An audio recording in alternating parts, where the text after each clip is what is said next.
welcome back to another edition of AEW Dynamite Out of 10 right here on the Wrestle Debate. It is of course the final AEW Dynamite before Double or Nothing, so let's see what further developments go down just before the pay-per-view. The show opened with the Inner Circle arriving at the arena in a stretch limo. Jericho bragged about what they did to Vanguard 1 and said it's nothing compared to what they're going to do to the Elite. I really didn't like this, but this was just excellent.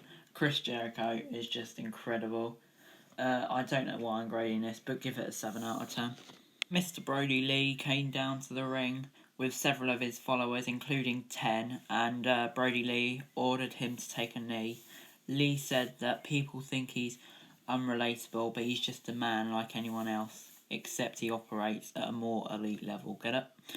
Then he sent 10 to the ring for his match. So he took on AEW World Champion Jon Moxley, and Jon Moxley defeated him pretty quickly. But the main thing was after the match when Moxley threw 2 chairs into the ring. Then he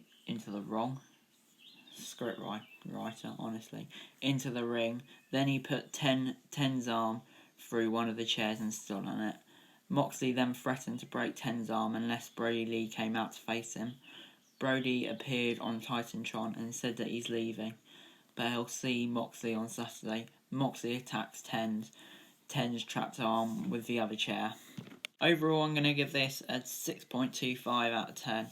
It was alright, but for how stacked the card is looking, I think the world title match should definitely have a bit more hype than it does.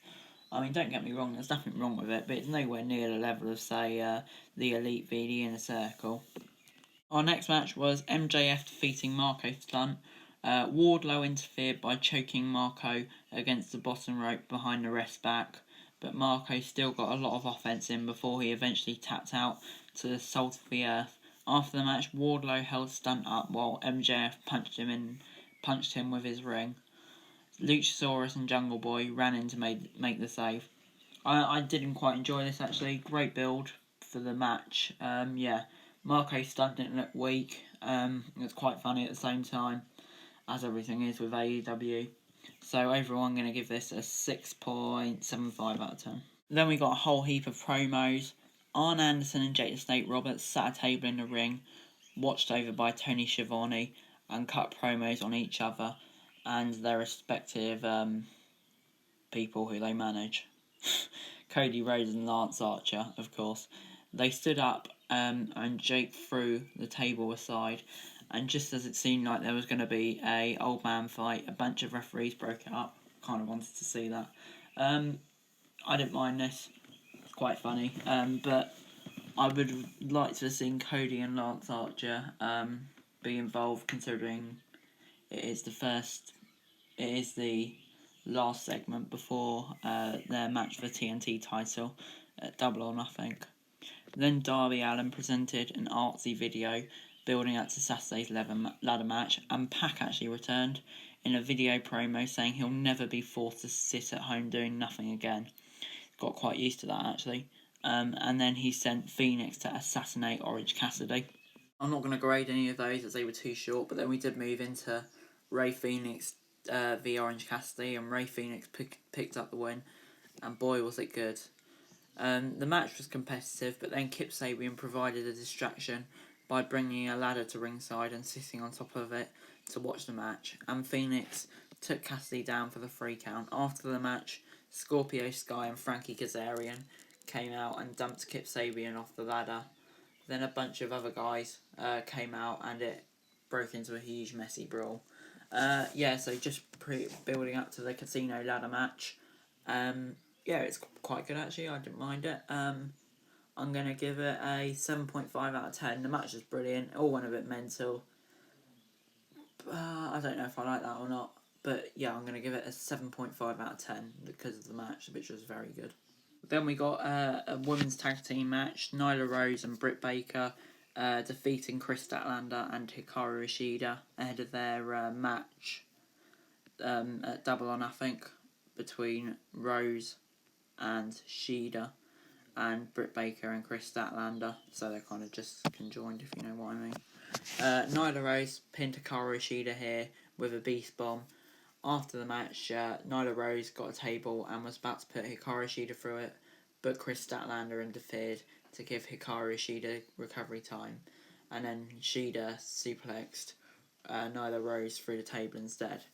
This is pretty good. And it kind of left it a bit unpredictable for the pay-per-view, because of course the heels won, but the faces stood tall, so yeah, it kind of leaves it a bit unknown for both matches, to be honest. So I'm going to give it a 6.75 out of 10. Then we got a couple of promos. Alex Marvez interviewed Jon Moxley, who said that things are only going to get worse from here, and he's going to put Brody Lee to sleep at Double or Nothing. Not going to grade that, it's alright, but once again, pretty meaningless. Then we debuted a new segment. I did quite enjoy this, but I'm not going to grade it. Sean Spears appeared as the anchor of SSN, Sky Sports News, or Sean Spears News, reporting that Dustin Rhodes has retired after he was defeated by Lance Archer, and then challenged Dustin to a match at Double or Nothing, so maybe he's not retired. But Dustin v Sean Spears at Double or Nothing, yeah, I'm looking forward to that. That'll be a decent match. Then it was main event time. The Spanish God Sammy Guevara versus Broken Matt Hardy. Matt Hardy won a fairly competitive match after several twists of fates. I mean, Sammy Guevara countered one at some point, landed on his hands and knees, and it was excellent. Yeah, I really enjoyed that. But anyway, Hardy won with a twist of fate. And then on the Titantron afterwards, the Inner Circle were tying Kenny Omega to a goalpost at the football stadium when the Young Bucks appeared to make the save. Matt Hardy ran into, and the show ended with a brawl with Hangman Page and the Young Bucks returning. And so the Elite stood tall, but Hangman Page was walking out, kind of building this thought of a heel turn for him, which I don't really want to happen, but I'm sure AEW would put it off, because let's face it, they can pull most things off. Give this a 7.25 out of 10. Overall, AEW is going to get 7 out of 10. This was a brilliant TV show this week, considering it's the empty arena. Yeah, I loved pretty much all of it. The Inner Circle, genius again. The MJF thing was good. I don't think there was a bad segment throughout the whole show, and that just sums it up. The only criticism is the AEW Championship match. Kind of would have liked to have had more build for that, and maybe a better story. I would have liked seeing Cody and Lance Archer. Except for that, this was a brilliant TV show. So 7 out of 10. But that is it for today, guys. Thanks very much for watching. Like, share, subscribe. Link to Twitter in the description below for daily wrestling news. Let me know in the comments what you thought of AEW. Maybe remember to check out my NXT videos. I think I said it all now.